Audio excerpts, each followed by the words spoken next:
So yesterday I was talking to the networking part, and the guy said, "Wait a minute, so we have an American coming to Europe to talk about a European regulation."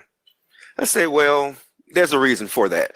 So, so here's why. Oh, by the way, you can interact throughout the entire presentation. I don't do formal presentations anymore. It becomes difficult sometimes.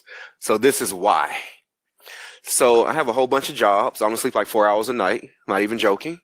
Um, Attorney in private practice. The most what I do is help military veterans get their disabilities and deal with navigating the VA system. I teach at two different universities, both master's and doctoral classes. I actually just finished a class up on Tuesday while I was here for cloud management, and I have two other ones going on right now. It's interesting, especially since one of the schools, most of my students are international students. And I also work for a power company back home where I do both the controls and compliance. So his last guy was talking about the critical infrastructure. That's exactly what I do for them. I make sure they're compliant with the regulation that North America has called NERC-CIP, where I am in charge of identity access management, vulnerability management. Let's see what else is there. Identity access management, vulnerability management, ArcSight, Cisco security management, console. What else is there? Endpoint protection, group policies. I put all the enforcements in place and also make sure that everything is fine, turn over evidence to the federal government.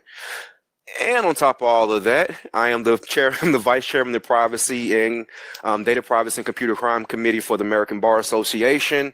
What else do I do? I sit on a city government where I help plan how the city is going to be designed and grow. I do a lot of stuff.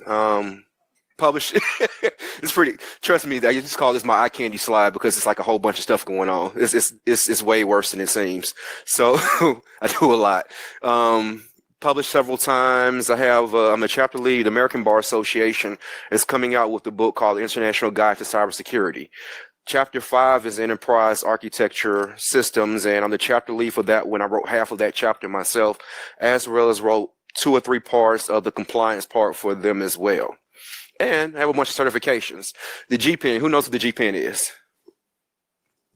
No one know, you know what the GPN is? I passed the certification the day before I flew over here. Seriously, I passed it Thursday, flew on Friday. All the rest of the stuff, whole bunch of degrees, it's truth. And what am I working on? Whole bunch of more stuff. I don't sleep.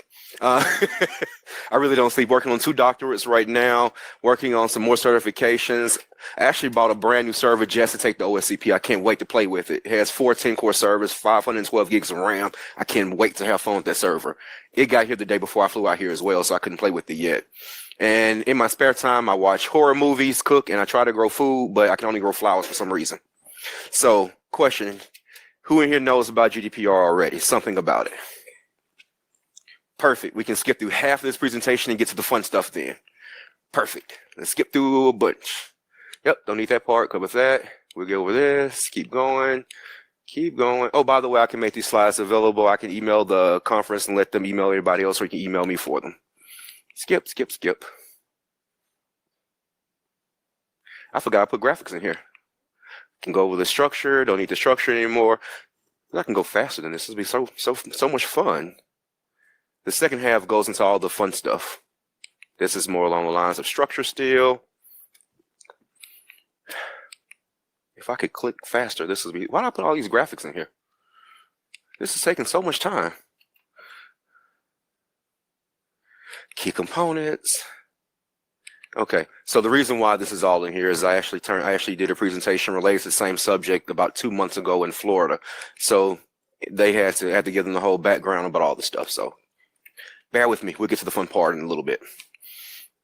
Keep going, keep going, keep going. We have 45 minutes, so I figure I would make better use of your time by getting to the fun stuff. I only got to that slide in Florida because we were talking the entire time in the hour conversation. Everybody knows about the fines. Recap issues. Number 2. Perfect. Now with the fun stuff. I think. Yes. GDPR and cloud technologies. So, I really don't remember doing all this. So, These are the three biggest cloud system providers globally in the world: Google, AWS, as well as Azure. Azure is kind of like the small puppy in the room. It's kind of like Mighty Mouse wanting to come in and take over everything. Interestingly enough, we're going to talk about Google again later because that's really funny. So Google has a directive out that states that they will assist you in making sure that you're GDPR compliant. Most of them, the way Google has their setup is, depending upon which one of their cloud services you have, it determines the percentage of control that they're taking responsibility for. Of course, all the cloud system providers are going to be called your data processors as far as GDPR is concerned. But every single one of them has a shared responsibility because you can't get rid of it. You can't get rid of your responsibility by making them the processor. Interestingly enough, you have the storage providers as well. This is where it gets kind of interesting because one thing that GDPR effectively requires is your data at rest to be encrypted. That's the shortest version of describing it. However, I can promise you, unless you put it encrypted on one of these service storage providers, it's not going to be encrypted. I can upload a Word document right now with reason they have to encrypt the stuff. You have to do it yourself, which actually goes into a best practices I think we're going to talk about later. I put the slowest transitions in the world on here. Okay. Cloud concerns, data in transit. One thing that is effectively required by GDPR is that the data being transferred be encrypted. It gets even more interesting when you're going to cross borders, when you're going to transferring data across countries, across different borders. There was a slide on there that talked about that earlier, but there's some countries, for example, Sweden is one, Switzerland is one, the United States is one, only by a small specific requirement are they able to explicitly transfer data. Other than that, you can't transfer data through other countries, which gets interesting when you start talking about all the different cloud service providers have servers that sit in other countries. You're transferring data. Most servers, most companies, even with myself, you have servers sitting in more than one place or more than one drive to back up your data.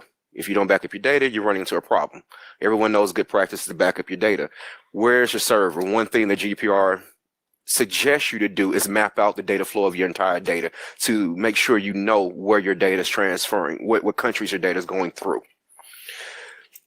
Data at rest. I think we got to talk about that.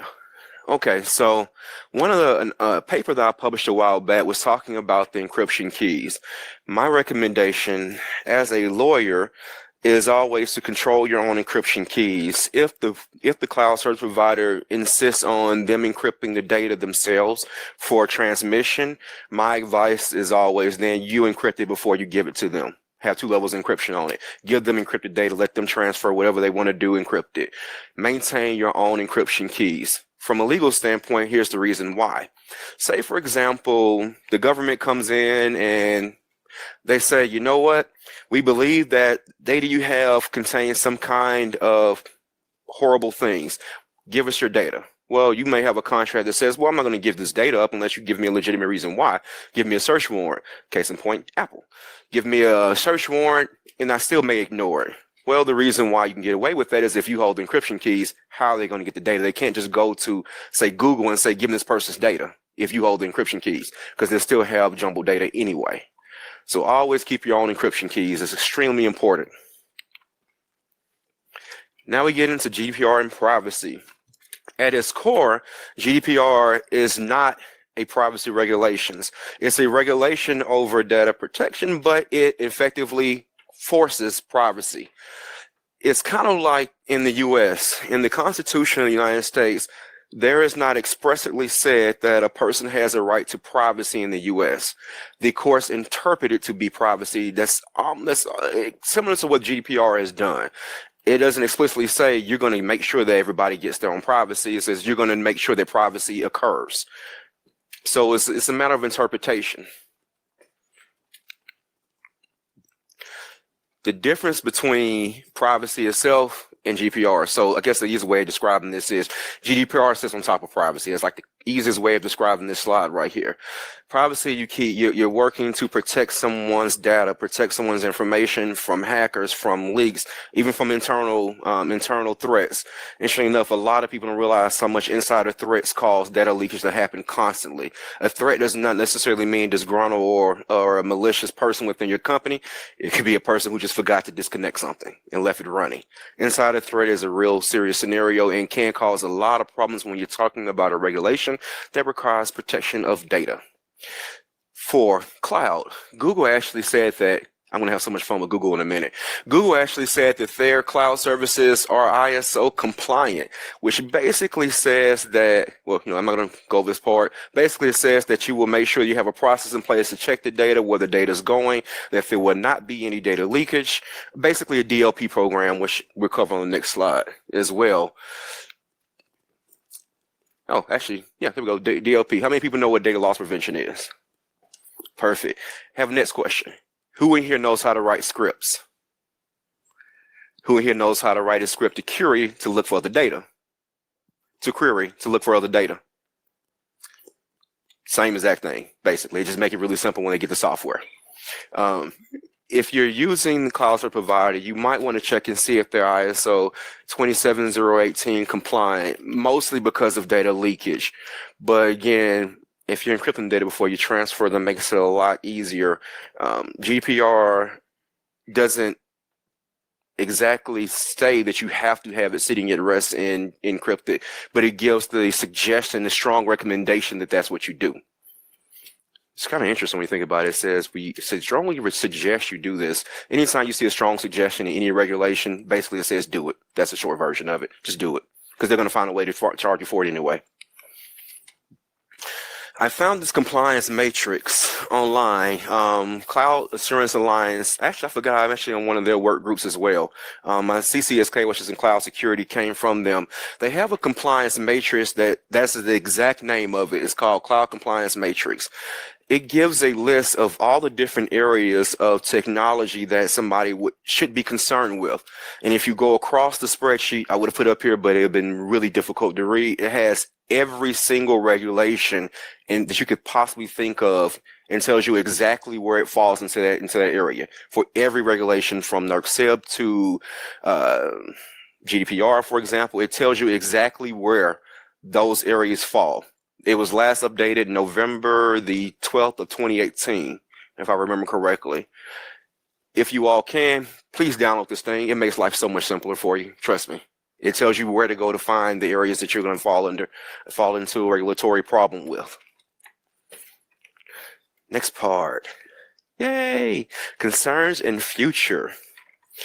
So right now, everybody is doing a lot of Internet of Things. I'll put myself out there. Who other than me has cameras on their house?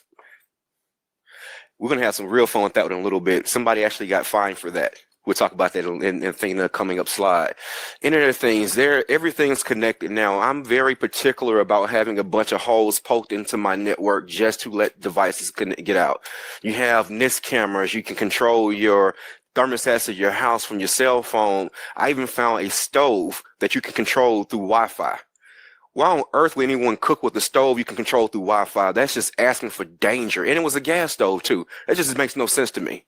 But everything is starting to get connected. All these devices are connecting with each other. Your stove is talking to your refrigerator, who's then talking to your cell phone, who's then talking to your thermometer. In a little while, the dog's going to have a collar to tell it when to use the bathroom. It's going to be crazy.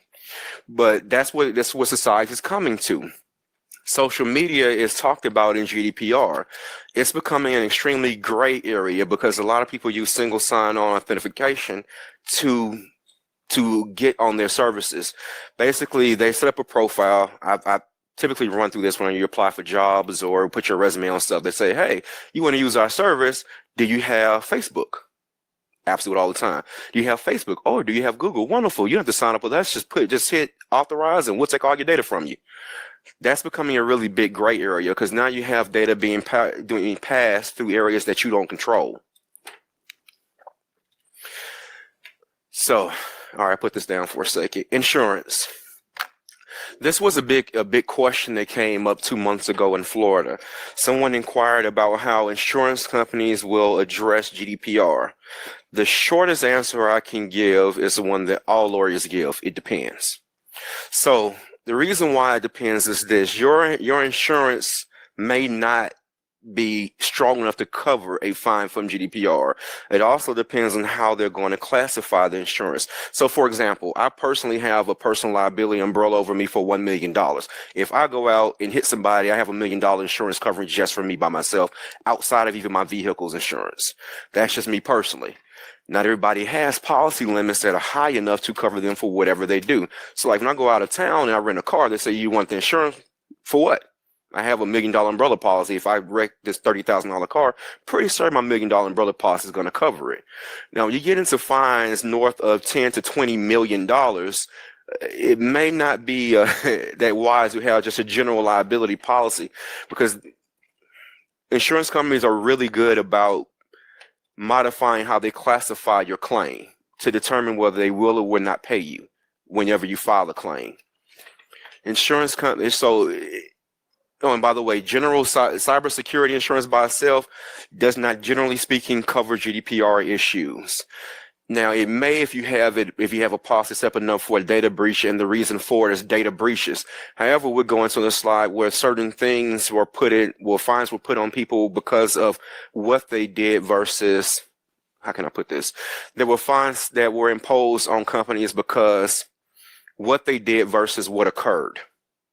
It may not be that they did not give the 72-hour breach notification that's required by GDPR. That may not be the problem. It may not be the data breach at all. It may be that they decided not to disclose all of their documentation to the investigators when they came in to investigate about GDPR. That at best would probably be general liability, but you're going to get into an issue when you get into negligence as well.